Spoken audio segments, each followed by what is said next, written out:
Men Are from Mars, Women Are from Venus, by John Gray, Ph.D.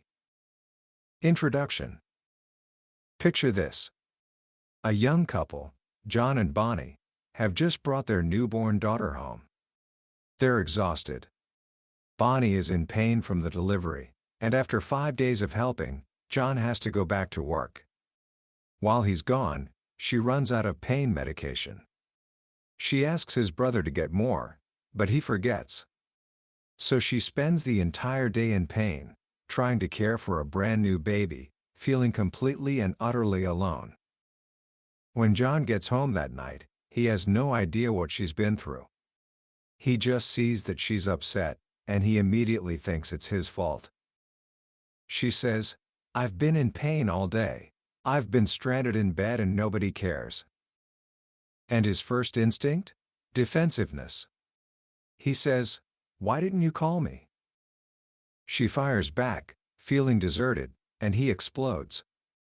He's tired, he's irritable, and he feels like he's being blamed for something he didn't even know was happening. After a few harsh words, he turns to walk out the door, just wanting to escape. But then, in that moment, something happens that changes his life forever. Bonnie says, "Stop. Please don't leave. This is when I need you the most." He pauses. She looks at him, tears in her eyes, and says, "Right now I'm in pain. I have nothing to give. Please, come over here and hold me. You don't have to say anything. I just need to feel your arms around me." In that instant, John Gray realized he had been getting love all wrong. He walked over, held her, and as she wept in his arms, he understood something profound. He had been a fair-weather friend. As long as she was happy, he was loving. But the moment she was upset, he either argued or ran away. He had no idea that what she needed wasn't a solution, or an argument, or for him to leave. She just needed him to be there. That one raw, honest moment sent him on a 7-year journey, counseling thousands of couples, trying to decode the mysteries of the opposite sex.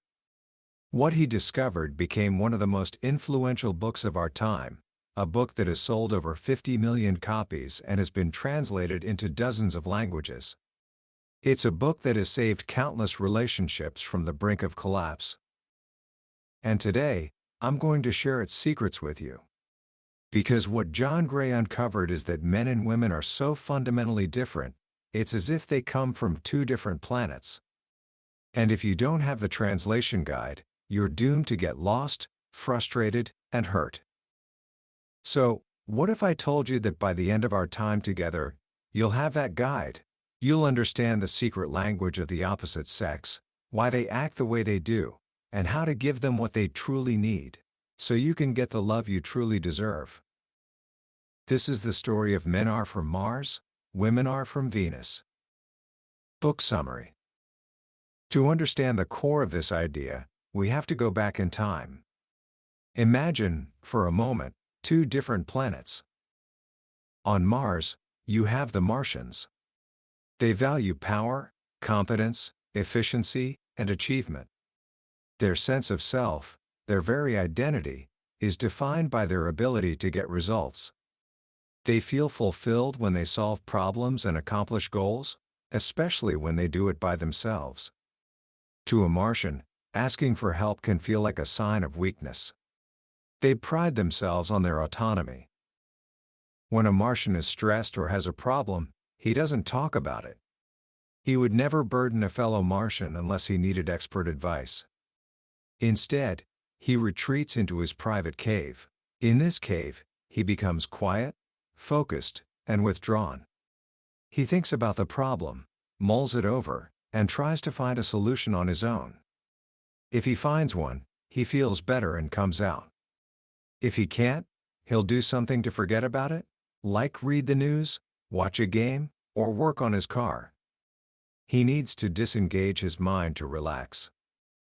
Now, let's travel across the galaxy to Venus. On Venus, you have the Venusians. They have a completely different set of values. They value love, communication, beauty, and relationships. Their sense of self is defined by their feelings and the quality of their connections with others. They experience fulfillment through sharing and relating. When a Venusian is stressed or upset, her instinct is the complete opposite of a Martian's. She seeks out someone she trusts and talks. She talks about her problems in great detail, not necessarily to find a solution, but to express her feelings and feel understood.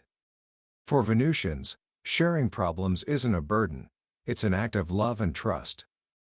By talking about everything that's bothering her, big and small, she feels relief. For years, the Martians and Venusians lived happily on their separate planets. Then one day, looking through their telescopes, the Martians discovered the Venusians. They were captivated. They fell in love, invented space travel, and flew to Venus.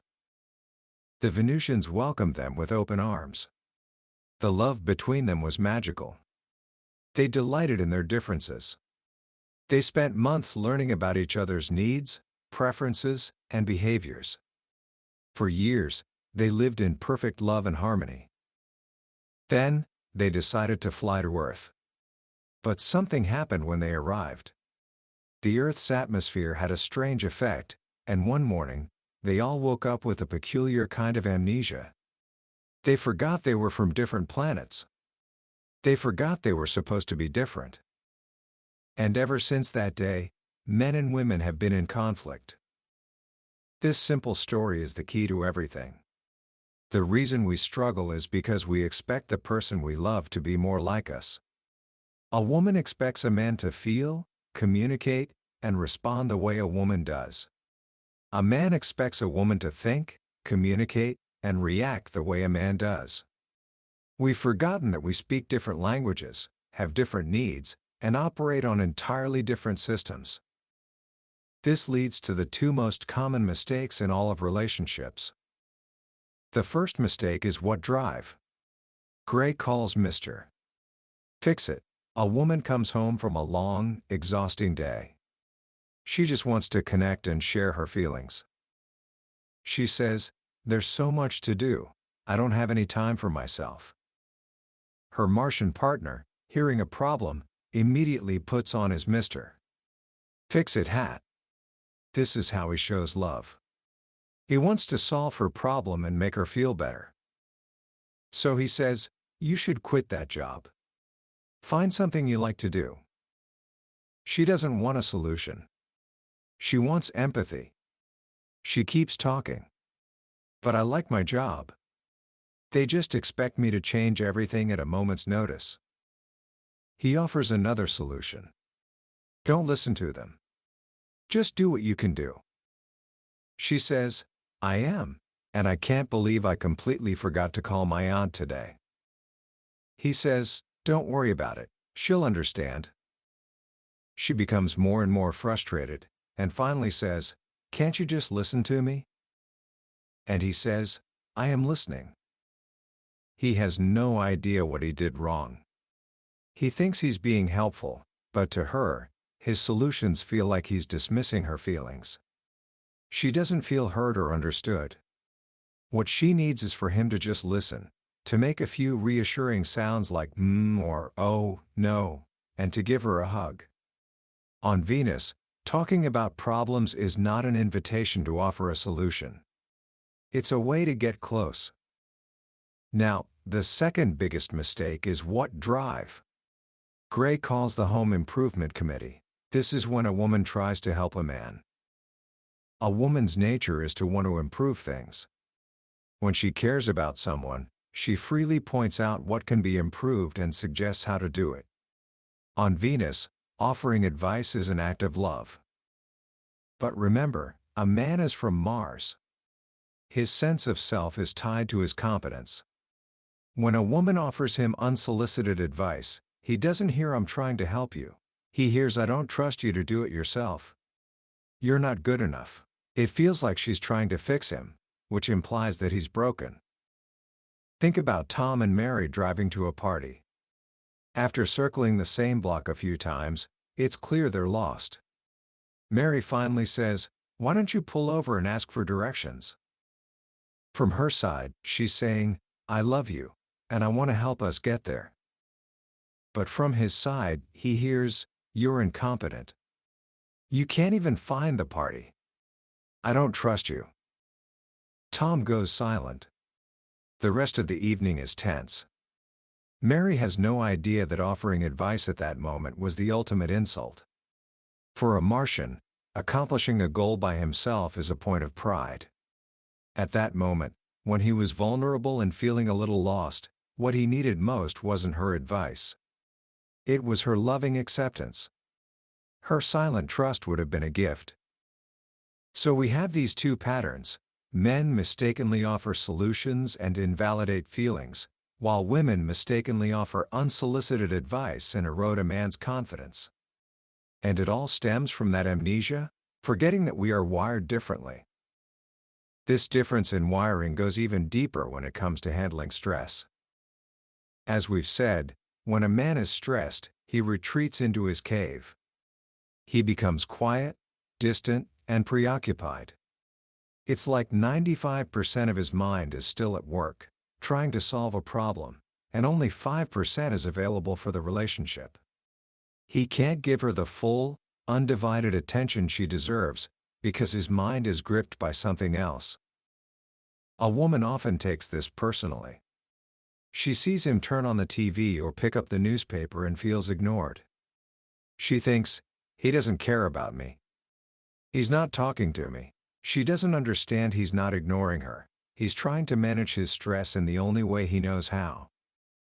The biggest mistake a woman can make is to try and follow him into his cave. In some Native American tribes, mothers would warn their newly married daughters, when your man is upset, he will go to his cave. Never follow him into his cave. If you do, you will be burned by the dragon that protects it. When a woman tries to help him by asking questions like what's wrong? Or talk to me, she's unknowingly interrupting his process. He just wants to be left alone. The more she pushes, the more he pulls away, until finally, the dragon comes out. He loses his temper and says things he'll later regret. A wise woman learns to recognize when her Martian is in his cave. She understands it's not the time for deep, intimate conversation. It's a time to talk with friends, go shopping, or do something that makes her happy. By not worrying about him, she's actually giving him the greatest gift, her trust. This allows him to solve his problem and come out of the cave much sooner. And what about a woman under stress? She needs to talk. She feels an overwhelming need to share all of her problems, past, present, and future. She's not looking for solutions. She's seeking relief by expressing herself and being understood. The more she talks, the better she feels. But for a man, listening to this can be incredibly difficult. Martians talk about problems for only two reasons: to blame someone or to seek advice. So when a woman starts talking about all her problems, he either thinks she's blaming him or she wants him to fix it. If he thinks she's blaming him, he becomes defensive. If he thinks she wants solutions, he puts on his Mr. Fix-It hat. Both responses stop him from giving her what she actually needs, his patient, empathetic listening. Just as a man feels fulfilled by solving a problem, a woman feels fulfilled by talking about the details of her problems. A wise man learns to just listen. He learns that listening is helping. He doesn't have to fix anything. By simply being present and understanding, he is giving her the greatest support imaginable. This leads us to one of the most powerful and often misunderstood dynamics in a relationship: the intimacy cycle. Drive. Gray explains that men are like rubber bands. When a man falls in love, he gets close to a woman. They achieve a wonderful state of intimacy, and it feels great. But inevitably, after getting close, he will feel an instinctual urge to pull away. It's not a choice. It just happens. He needs to fulfill his need for autonomy and independence. Like a rubber band, he pulls away and stretches. A woman's natural reaction to this is panic. She thinks, "What did I do wrong?" And she chases after him. But by running after him, she prevents the rubber band from stretching to its full length. You see, a rubber band only has spring and power when it's stretched. If she keeps chasing him, he never gets the chance to pull away fully, and therefore, he never feels the powerful, instinctual spring back toward her. He never gets to feel his own deep longing and desire for her. A wise woman understands this. When he pulls away, she doesn't chase him. She gives him the space he needs. She trusts that he will come back. And when he has stretched as far as he can go, he will suddenly feel a powerful urge to be close again. He'll spring back into the relationship, often picking up right where they left off, full of love and desire. It's a natural cycle. Get close, pull away, get close again. A man automatically alternates between needing intimacy and needing autonomy. Now, women also have an intimacy cycle, but it works differently. Drive. Gray says that women are like waves. A woman's sense of self-esteem and her ability to love rises and falls in a wave-like motion. When she's on the crest of the wave, she feels wonderful. She's full of love to give, and she feels great about herself and her relationship. But then, for no apparent reason, her mood can shift, and her wave will crash. This crash is a natural and necessary part of her cycle. It's a time for what drive? Gray calls emotional house cleaning. When a woman's wave goes down, she sinks into her well. This is when all of her suppressed or unresolved negative feelings come to the surface. She might feel overwhelmed, insecure, worried, or resentful. A man often misunderstands this completely. He sees her happy one moment and unhappy the next, and he thinks it must be his fault. He tries to fix it. He'll say things like, "You shouldn't be so upset," or try to explain why she has no reason to feel bad. This is the worst thing he can do. When a woman is in her well, she doesn't need solutions. She needs someone to be with her as she goes down. She needs him to listen, to empathize, and to understand, without trying to pull her back up. His loving support doesn't stop the wave from crashing, but it makes it safe for her to hit the bottom. And here's the secret: once she hits the bottom, she will automatically start to rise again.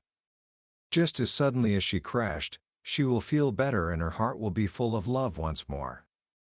A man who understands this doesn't try to fix her wave.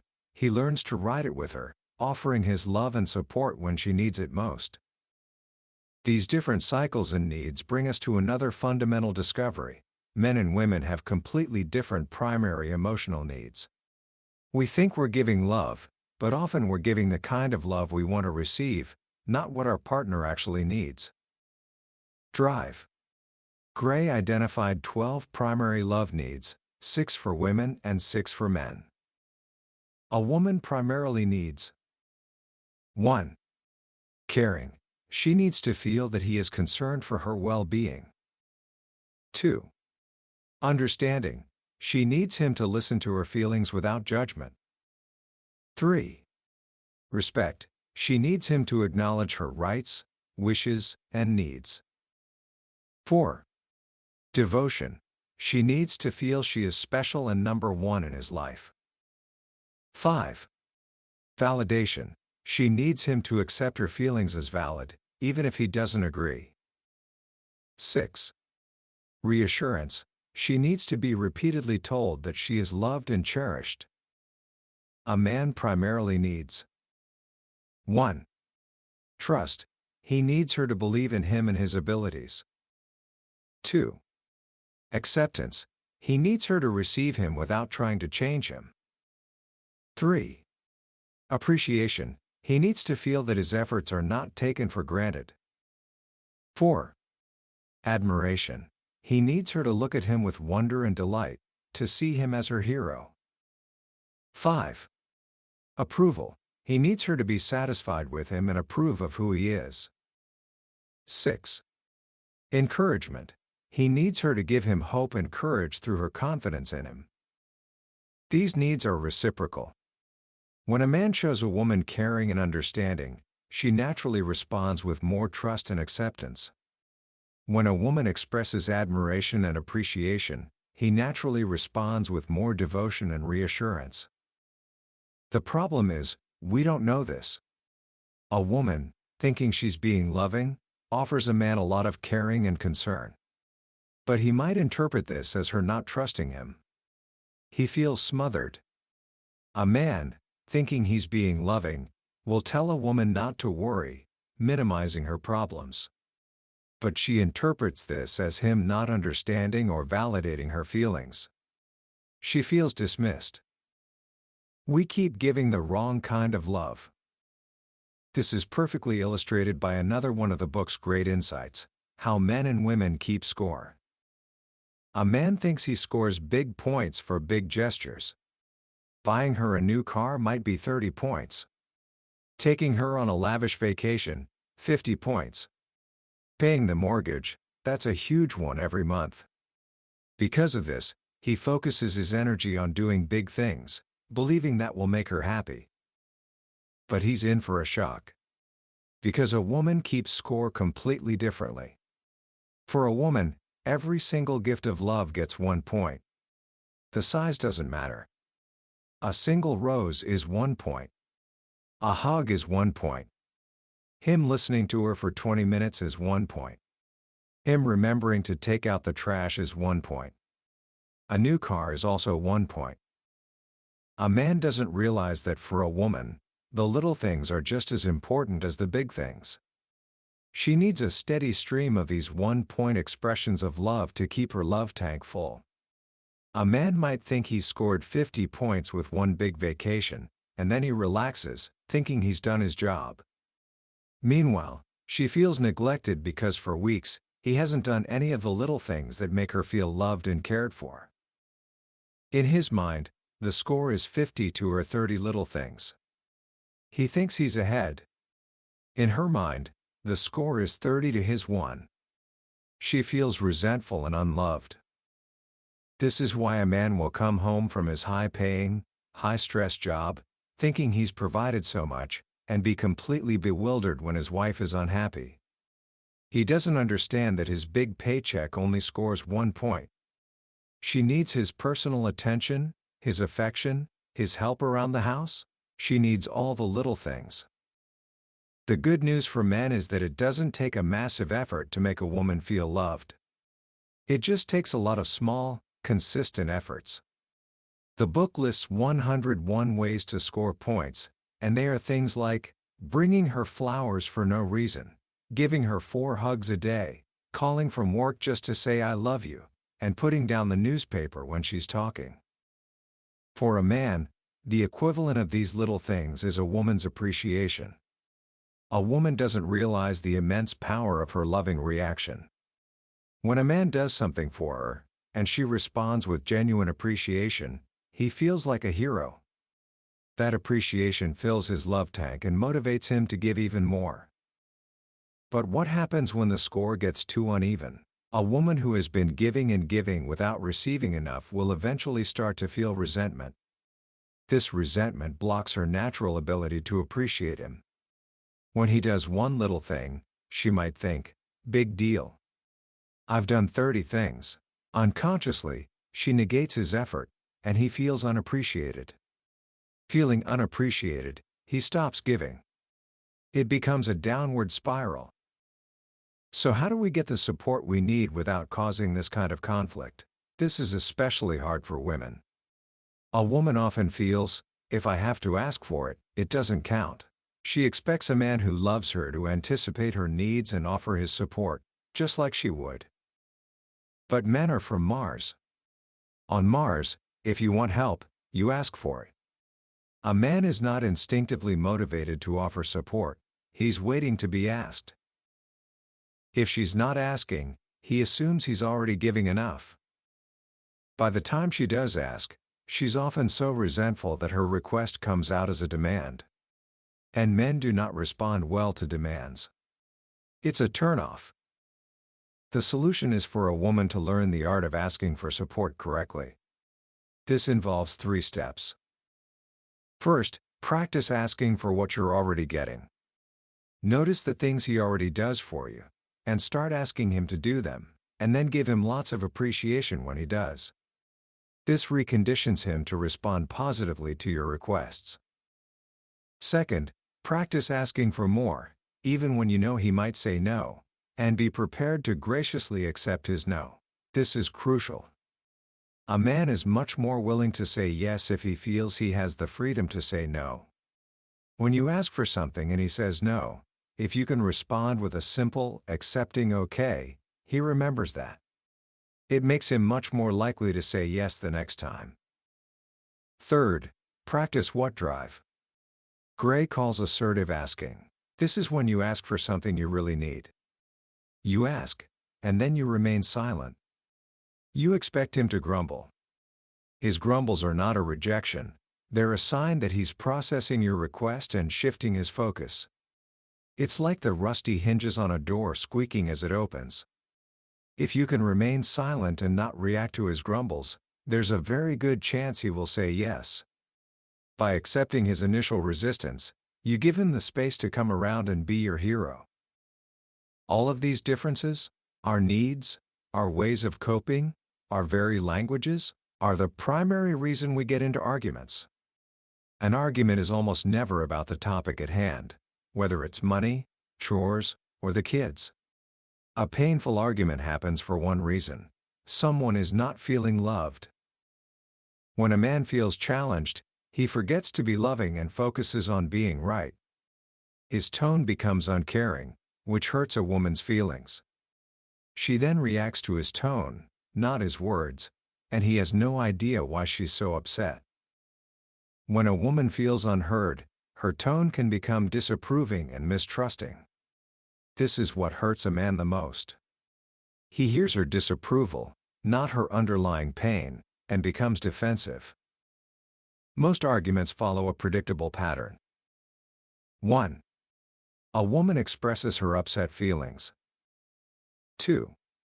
A man, feeling blamed, explains why she shouldn't be upset. 3. She feels invalidated and becomes even more upset. 4. He feels her disapproval, gets upset himself, and blames her for upsetting him. 5. The argument escalates. The way to stop an argument is for one person to break the cycle.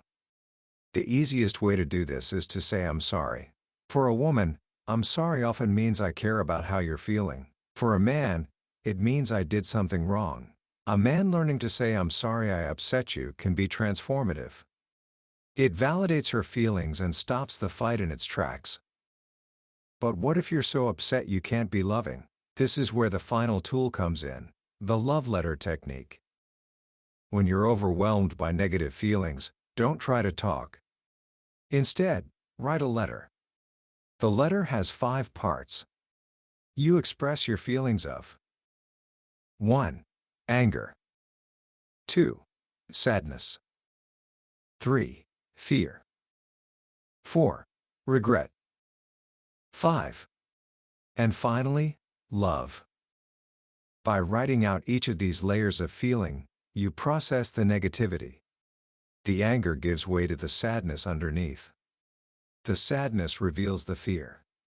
The fear leads to regret, and finally, by expressing the complete truth of your feelings, you uncover the love that was buried underneath. This technique works because it helps you tell the whole truth. Often, when we're upset, it's not even about the present moment. Drive. Gray says that about 90% of our upset comes from our unresolved past. Our partner's comment or action is just the 10% that triggers the old wound. Love brings our past pain to the surface so it can be healed. By writing a love letter, we can process that old pain without blaming our partner for it. After writing the letter, you'll feel more centered, more loving, and more able to have a constructive conversation. Or you may find you don't even need to talk anymore. You've healed yourself. Ultimately, Keeping the magic of love alive means understanding that love has seasons. There's the springtime of falling in love, when everything is effortless. There's the summer, when you have to work on the relationship, pulling weeds and watering the garden.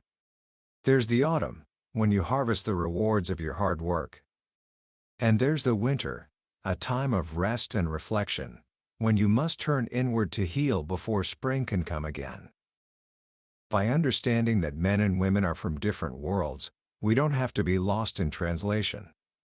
We can become skilled interpreters. We can learn to give the love our partner needs, not just the love we think they should want. And in doing so, we don't just create a happy relationship, we create a space where both people can finally feel truly seen, truly understood, and truly loved. Commentary. When you really step back and think about men are from Mars, women are from Venus, its power doesn't come from some complex psychological theory. Its power lies in a single, revolutionary act of empathy. It gives us permission to stop judging our partners for not being like us, and instead, to start getting curious about their world. The book was written over 3 decades ago, and yet, the core struggles it describes feel as if they were written yesterday. Why? Because while our society changes, our fundamental emotional wiring doesn't. The book gives us a map to navigate that wiring. It's not about putting people in boxes, it's about understanding the different starting points from which we approach love, stress, and communication. The most profound lesson, the one that I hope you take away today, is this: your job is not to change your partner. Your job is to understand them. The greatest power you have in any relationship is not to fix the other person, but to change your own approach. When you give a man the trust and acceptance he craves, he is inspired to become the best version of himself. When you give a woman the caring and understanding she needs, her heart opens and her love flows freely. This isn't manipulation, it's wisdom. It's recognizing that we all have a love tank, and if we keep trying to fill it with the wrong kind of fuel, we'll end up frustrated and empty. But if we learn what our partner truly needs, and give it to them, we'll find that they will almost magically start giving us what we need in return. So, how can you start applying this today? Let me give you 3 simple actions. First, for the men listening, the next time a woman in your life, your partner, your mother, your sister, is upset about something, I want you to resist every instinct to fix it. Don't offer solutions. Don't tell her why she shouldn't feel that way. Just listen. Look her in the eyes, nod, and when she's done, just say, "That sounds really hard. I'm sorry you had to go through that," and then just be quiet. Watch what happens. You might be shocked at how powerful that simple act of validation can be. Second, for the women listening, the next time a man in your life goes quiet or pulls away, whether it's after a stressful day or in the middle of a conversation, resist the urge to chase him. Don't ask what's wrong 50 times. Give him space. Trust that he is in his cave and that he will come out when he's ready. Go do something for yourself. This act of trust is one of the most powerful forms of love you can give a man. And third, for both of you, think of one small, one-point thing you can do for your partner today. Not a grand gesture. Just one small thing. Maybe it's a hug for no reason. Maybe it's a simple thank you for something they always do that you take for granted. Remember, for a woman, every little thing counts. And for a man, every bit of appreciation counts. Start with 1 point. In the end, this book is more than just a relationship manual. It's a guide to empathy. It teaches us that love isn't about finding someone who is just like us. It's about having the courage to embrace and cherish someone from a completely different world, and building a bridge between those worlds with understanding, patience, and a whole lot of love. That was a deep dive into Men Are From Mars, Women Are From Venus by John Gray. We've explored the highlights today, but I'll be honest with you, a summary can only take you so far. The real magic happens when you read the book for yourself. It's in those quiet moments, when a particular story or a simple phrase connects with you in a way you didn't expect. This podcast is here to help you decide if this book is worth your time and attention. If anything we've talked about today has sparked something in you, I encourage you to grab a copy. Reading it isn't just about learning. It's an experience that can genuinely change the way you see your relationships and, ultimately, yourself. You can find a link to the book in the description below. Also, if you found this summary valuable and it gave you a new perspective, please do me a small favor and hit that like button and subscribe to the channel. It lets me know that these deep dives are helpful, and it ensures you won't miss our next journey into another life-changing book from the billionaire's bookshelf. Let's keep growing together.